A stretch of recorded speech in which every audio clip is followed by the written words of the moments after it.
So what's up guys, ngayong umaga pala ay magdi-DIY tayo ng panggilid. Dahil nabudol naman ni TikTok ng impang cringe na to.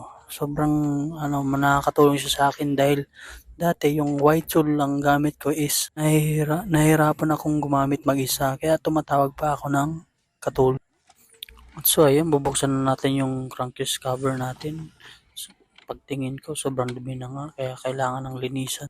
Naalala ko dati sa may shop, nagpakabit lang ako ng belt, halos siningil na ako ng 150 kaya isipan kong manood sa YouTube at mag-DIY ng mga maintenance dito sa aking motor.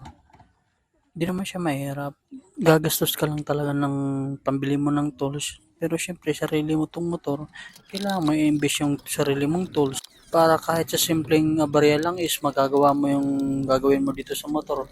Tulad na lang ng ganito, magkano din singil sa kasan, makakatipid ka ng labor. Yan, kuskusin mo lang maigi yan, sinabong ko pala yan. Dishwashing lang gamit ko yan dahil wala akong pambili ng yung kumakalat dito sa TikTok na panglinis ng CBT. Yan, gumamit ako ng toilet brush, bago yan hindi yan galing sa CR.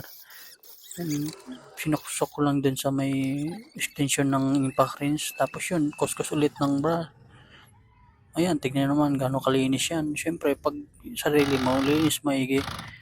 Sa pagpabaklas naman dito sa torque drive na nut, apakan nyo kasi pumipitik yan center spring na yan. Tapos yung mga pin na yan maliliit lang yan. Kahit wag nyo nang hugasan yan, itabi nyo lang para hindi mawala. Dahil kapag yan nawala, naku, yari, hindi nyo makakabit ng buo yan. So, tapos yung pukpukin nyo lang yan. Yung mga spring nyo, sungkitin nyo yan para matanggal nyo. Mabilis na naman siya sungkitin. Tapos yan, hugutin mo siya doon sa may 3 poste na yan, yung clutch lining na yan. Yung palang clutch lining na yan is CNC brand yan. Halos 400 plus lang yan sa may Shopee. Tinesting ko, sabi nila goods daw. Pero syempre, stock is good. In-experimentohan ko lang naman kung goods talaga siya. Tapos yung bilog na yan, hugutin nyo lang yan. Tapos may 3 pin dyan.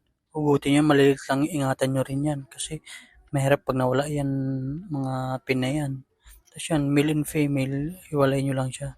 Tapos nagbuhos na pala ako ng gasolina para malinisan ng maigi yung mga pyesa na tinanggal natin. Tapos yan, minadali ko na. Mikas-mikas nyo lang yan. Lahat ng pyesa na pinaghiwalay nyo, halos linisan nyo lahat yan ng gamit ang gasolina. Tapos yung loob na yan, kukut-kutin nyo yung luma na grasa para mapalitan ng bago. Yan, kut-kutin mo lahat yan hanggang sa walang natira. Papalitan nyo ng bago yan, siyempre, para maganda yung play ng ating torque drive. Tapos yan, pag natanggal nyo na yung lumang grasa, hugasan nyo na ng gasolina. Tapos yung oil filter, hugasan nyo na rin para malinis. Tapos yung crankcase cover, yung mga sulok-sulok, kuskus nyo rin para mas malinis na rin, matanggal yung mga nabuong dumi dyan sa loob. Tapos yan na, simbolin natin yung torque drive na yan. Nga pala lagi yung mga grasa yung loob niyan para maganda play ng ating bearing. Tapos itong 3 poste, lalagyan nyo ng grasa yan para yung play ng lining is maganda talaga. Hindi yung mag-i-stack up siya. Tapos yung 3 goma na yan, ilagay dyan sa butas na yan. Tapos yan, ikabit nyo ng lining. Tapos yung 3 clutch spring natin, ganyan lang pagkabit niyan.